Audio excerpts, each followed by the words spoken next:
Hey everyone, welcome back to Crypto Cash. Thank you again so much for joining me here. Hope you're having a fantastic day. Quick look here again at Solana, double checking some liquidation levels first and just gonna see kind of where we're at here.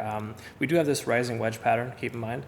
That is typically a bearish sign. I'm not saying that the sky is gonna fall here and we're just gonna drop to zero, but truth is we can see pullbacks from that. We also got a triple top here too, so there's a small handful of things kind of letting us know the price may end up decreasing in value. A lot of it hinges on Bitcoin too. Bitcoin's having trouble crossing that 67,000 mark, so we could very well see that factor in here. But let's take a look at some liquidation levels and kind of see where we're at. So when we do take a look at Solana, we can see that 160 is a heavy concentration liquidation above the price, but a whole heck of a lot more between 150 and 154. So that would tell me there's probably more incentive for the price to be pushed down than to go up based on liquidation alone. But once more, that's not a reason to take a trade, just something to be mindful of. Okay, so again, more liquidation of the downside. People are not really shorting this coin as heavy as you might think, minus the more recent shorts that occurred there in the last 24 hours. Okay, so again, keep that in mind. We've also got this 0.5 fib level too as well. If we pull out our fibs here, kind of extend that out, we can see that resistance at roughly 160. So far, 160 is the tentative resistance, and it's kind of roughly where we're at there for the big picture. So let's look at a little closer at the big picture. As a matter of fact, when we take a look at the daily time frame, we can confirm that we're testing the 20-day SMA, haven't broken above or below it yet. So we're kind of just right there. We can see the 50s kind of hanging out above us. Friendly reminder too, we have a resistance range between 162 and 170. So that area could provide some resistance for us here in the immediate future. So please be mindful of that. Either way you look at it, we got more resistance than support at the moment based on those levels. Again, we have a ton of support based on volume, so you got to recognize that too. It's not just all negative here. We got 130 and secondary to that 148.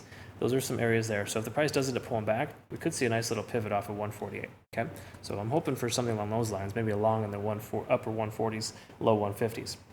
Take a look at the RSI here. We can see we haven't broken through 50 yet, kind of reaffirming the resistance we have at 160. Okay, so with the RSI being at 50, that's generally construed as a bearish sign, letting us know that we haven't broken bullish, right? Doesn't mean the price is going to drop. It just kind of tells us that we have potential for the price to stop or get rejected at that level, which we've seen so far already.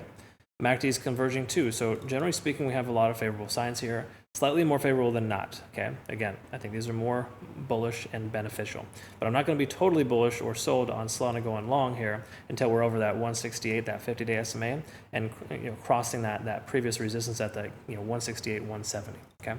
Again, that's mostly just a confirming factor for bullish. Doesn't mean you can't still take a long or short between now and then, right? So taking a look here at the 4-hour, we'll recognize here that we do have a pretty positive situation. Money flow index is higher than the RSI, both over 50. Stochastic is swinging down right now, kind of letting us know we're losing momentum.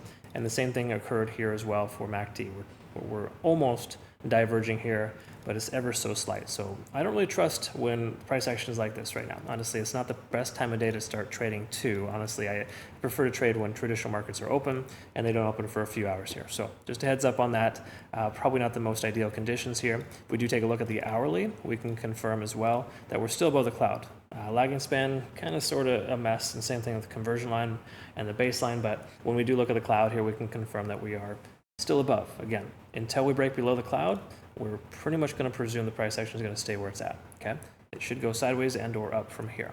That's the presumption, okay? But again, you don't take trades on presumption, you take them on confirmation. We don't have a lot of confirming factors letting us know the price is going to break out.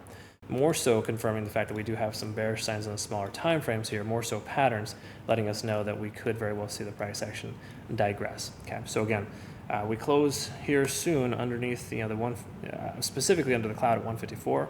I think that'd be a consideration for a short, but we're probably a little ways away from that. So I think it's a little premature to take a short. And if you do take a long, just know that the potential for the price to break up than down at this point is lower, so you're statistically less probable.